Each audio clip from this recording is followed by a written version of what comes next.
दिखाई नहीं दे रहे, कौन से पहाड़ पर चढ़े गए, कहाँ गए, रास्ते में नहीं, कहाँ चले गए। मैंने कहा गए भाई, आज कौन सी यात्रा में गए।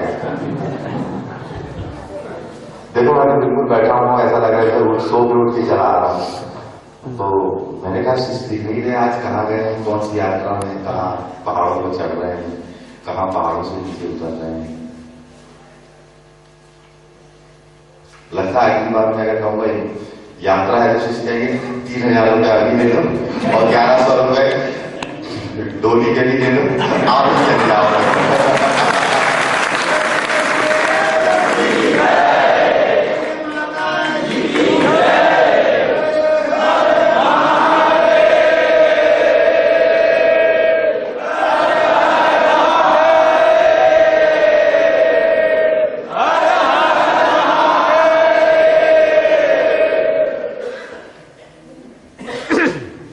सही कह रहा हूँ। अगर अगली बार कहूंगा कि यहाँ यात्रा है, पैदल चलना है, तो शिष्य गुरु जी ने यात्रा घोषित की है, 3000 रुपये का एक ड्राफ्ट बना, 1100-1200 रुपये डोली के बीच में ऐड कर दो और भेज दो।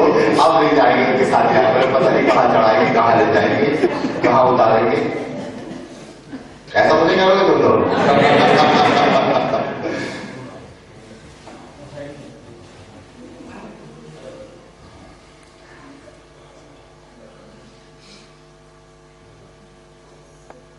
ये यात्रा मैंने कोशिश की थी, नाथद्वारा की यात्रा। मेरे दिमाग में आई थी ये बात कि नाथद्वारा ले जाना चाहिए शिष्यों को। परशुराम साहब की तैयारियां की और आप लोग पहुंचे नाथद्वारा, सब पहुंचे, गिरते पड़ते रोते रात्रि जैसे भी पहुंच गए और सब सकुशल वापस आ गए हंसते। अरे कितना पहाड़ चढ़ते समय गालियां दे रहे हो, कहाँ जाएगी गुरु जी। अब शिष्य बोलेंगे अरे गुरु जी 3 घंटे का पूजन कराते हैं, बिठा के 4 घंटे कराना, हम मुंबई के नहीं बना वहां बच गया। अब आपको पूजन का महत्व समझ में आ गया। नहीं तो 3 घंटे पूजन कराओ, बोलो गुरु जी यही नौनाथ का पूजन करा दो, यही नाग महाराज का पूजन करा दो। 3 घंटे हम 4 घंटे करेंगे, उबे के लिए कम से कम कमरे में तो बैठ गए। वैसे ऐसी नाग द्वारा यात्रा मत कराओ। क्या दोनों का अपना महत्व है। आपकी जय हो, आपकी विजय हो, आप जीवन के हर क्षेत्र में आगे बढ़े, मेरा आशीर्वाद है, हृदय से आशीर्वाद है। क्योंकि आप विजयी हुए, आप जय हुए, समस्त चिंताओं को, टेंशनों को, अपने शरीर को ध्यान में रखते हुए चढ़ के आ गए, नीचे से ऊपर आ गए, ऊपर से नीचे चले गए, आप जीत गए, आपकी जीत हुई। यात्रा का एक महत्वपूर्ण पड़ाव था इस शिविर का, नाथद्वारा यात्रा, तो आपकी जीत हुई और यही जीत आपको जीवन में, यही आपका जय है, यही आपकी विजय है। और ये एक तरह से कष्टोपासना है। भगवान की पूजा सिर्फ फूल से ही नहीं की जाती, भगवान की पूजा सिर्फ अक्षत से ही नहीं की जाती, भगवान की पूजा सिर्फ जल से ही नहीं की जाती। भगवान को कष्ट भी समर्पित किए जाते हैं। कष्ट से ही कष्ट कटेगा, चाकू से ही चाकू का घाव भराएगा। अगर किसी को चाकू लग जाएगा तो डॉक्टर भी वहां चाकू ही लगाएगा, वहां पर सुई लगा के उसे सिलेगा, चाकू से उसे साफ करेगा और वहां को फिर सिल देगा। तो कष्ट की उपासना, ये कष्टोपासना है। ईश्वर की उपासना कई माध्यमों से होती है, तो ये कष्टोपासना है। आपको कष्ट तो हुआ होगा, आप तो रोते रोते, गिरते पड़ते, हंसते, मन बनाते हुए, कैसे भी करके आप पहुंचे ईश्वर तक और इससे आपके कष्ट कट जाएंगे। अथाह कष्ट, अथाह कष्टों का इस कष्टोपासना से निवारण होगा, अथाह कष्टों का निवारण होता है। तो अपने आप में अति महत्वपूर्ण क्रिया है, अपने आप में अति महत्वपूर्ण काम था। और आपने देखा प्रकृति आपके साथ रही, सारी शक्तियां आपके साथ रही, बारिश में आप भीगते रहे। ये कोई मौसम नहीं बारिश का। अभी आप अपने शहरों में जाओ तो कड़क धूप खिली होगी और एसी में बैठना पड़ेगा, पर पूरी तरह भीग गया था मैं, तो पूरा पानी गिरता रहा, चढ़ते रहे और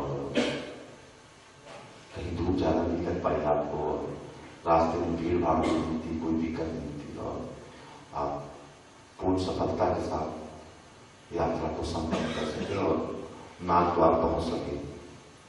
दिव्य स्थान की मैंने अपने जीवन में बहुत मूर्तियां देखी हैं, बहुत मंदिर देखे हैं, बड़े सभ्यता से मंदिर देखे हैं, बड़े तामझाम के मंदिर देखे हैं, संगमरमर के मंदिर देखे हैं मैंने अपने जीवन में। ऊपर से नोटों की वर्षा होते मंदिर देखे हैं, आरती होते सब कुछ देखा है।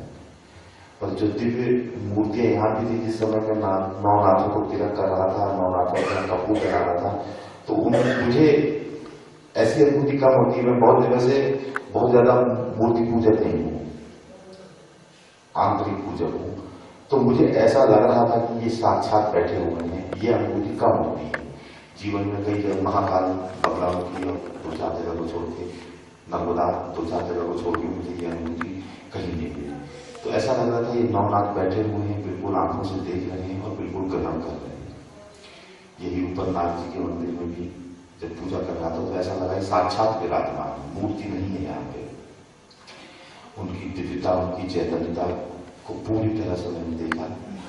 और सजे धजे मंदिरों से, मनुष्य के द्वारा बनाए गए मंदिरों से, ये शिव मंदिर हैं। वो जो है, जो हम शहरों में मंदिर देखते हैं, श्रीयंत्र देखते हैं, वो इनकी नकल है।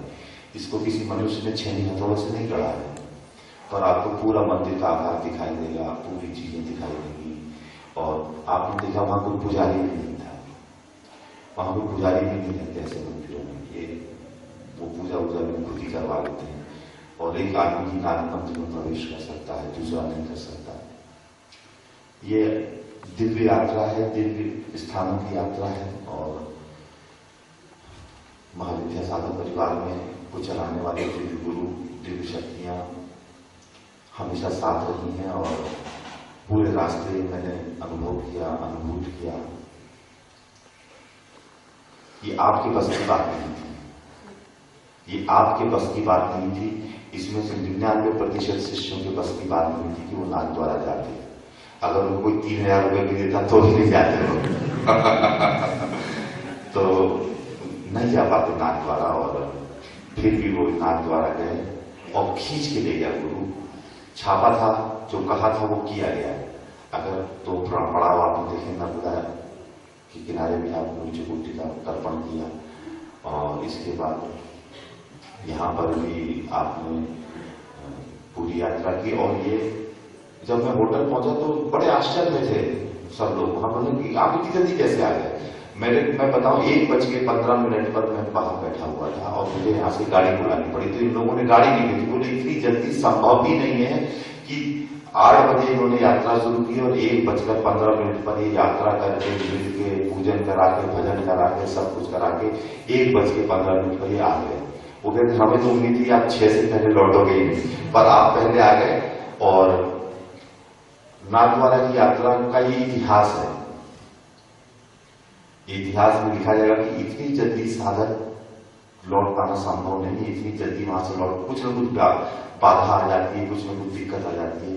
नीचे आप लोग गांव देखा वहीं लोग पड़े रहते हैं, 1 दिन 2 दिन आराम से आते हैं। पर यात्रा रही और ये कृपा रही। मुख्य रूप से ये यात्रा जो होती है, इसमें लोग बेहोशी हो जाते हैं। इस यात्रा में होश में यात्रा नहीं की जाती। मैं कई बार पचमढ़ी आया हूं, जो लोग यहाँ पे बेहोशी में जाते हैं। बेहोशी में कैसे जाते हैं, जैसे यहाँ किसकी यात्रा होती है नाग पंचमी पे। मैं माता जी नाग पंचमी पे हमेशा हर नाग पंचमी पे यहाँ पर आते हैं।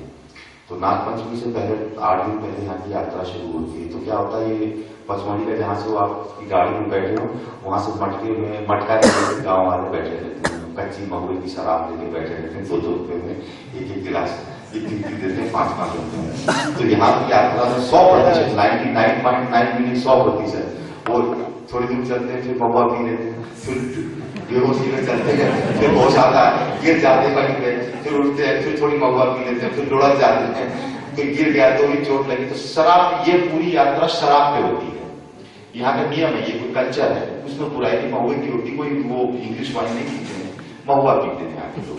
तो आदिवासी बनाते तो बेहोशी में वो महुआ पी लेंगे तो और चढ़ जाती है कच्ची शराब उनको। तो उनको याद नहीं रहता पहाड़ है, खावा है, क्या है, गिर गए, होश आया, फिर चलना शुरू कर दिया, फिर होश आया, थोड़ी पी ली, फिर चढ़े। तो ऐसे गिरते पड़ते 2 दिन में। ये यहाँ पे 100% यहाँ भी यही होता है।